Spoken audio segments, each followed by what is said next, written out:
आज हम बात करेंगे सेल्स टैक्स रिटर्न के ऊपर। सेल्स टैक्स रिटर्न में अपडेट्स आई हैं, जिस तरह अनेक्सर जे है, अनेक्सर एच पहले से मौजूद था और अब H1 भी उसमें आ गया है।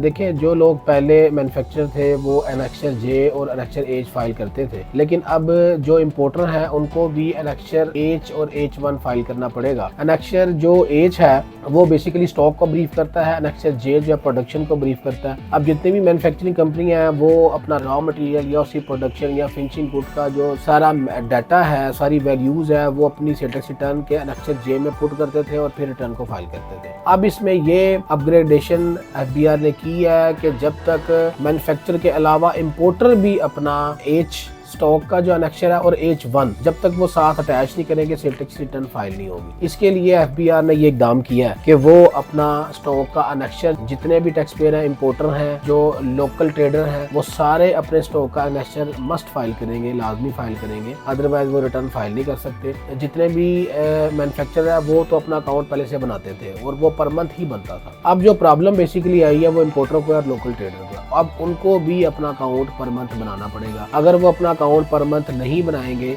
तो उनको ये प्रॉब्लम फेस करना पड़ेगी, उनकी sales tax return per month जो जाती है वो फाइल नहीं हो। उसके लिए उनको पर मंथ अपना अकाउंट, अपनी sales, purchase, balance, closing balance, उसके बाद उसका स्टॉक मेंटेन करना पड़ेगा। जब तक वो अपना स्टॉक को मेंटेन नहीं करेंगे, वो अपना अनेक्सर एज को नहीं बनाएंगे, उसके साथ रिटर्न के साथ अटैच नहीं करेंगे, वो अपनी रिटर्न सेल्स टैक्स की फाइल नहीं कर सकते। इसलिए अब जितने भी टैक्स पेयर्स हैं या जितने भी प्रैक्टिशनर हैं उनको बहुत देख के ध्यान से रिटर्न फाइल करने की जरूरत है। अगर वो देख के ध्यान से अपनी सेल्स टैक्स की रिटर्न फाइल नहीं करेंगे तो उनको नोटिस भी आ सकता है, उनका जो यूनिट है उसको सस्पेंड भी किया जा सकता है, उनके सेल्स टैक्स नंबर को ब्लैकलिस्ट भी किया जा सकता है और उनको दुश्वारी का सामना भी हो सकता है। इसलिए मैं सबको यही गाइड करूंगा कि अपना जो अकाउंट पर मंथ बनाएं और उसमें अनेक्सर जे, अनेक्सर एच और H1 मस्ट उसको फाइल करें और उसको प्रॉपर बुक कीपिंग करें, उसके अकाउंट्स बनाएं, तो देन ही आप सेल्स टैक्स की रिटर्न को प्रॉपर फाइल कर सकेंगे। अदरवाइज आपको सेल्स टैक्स की रिटर्न फाइल करने में दुश्वारी होगी।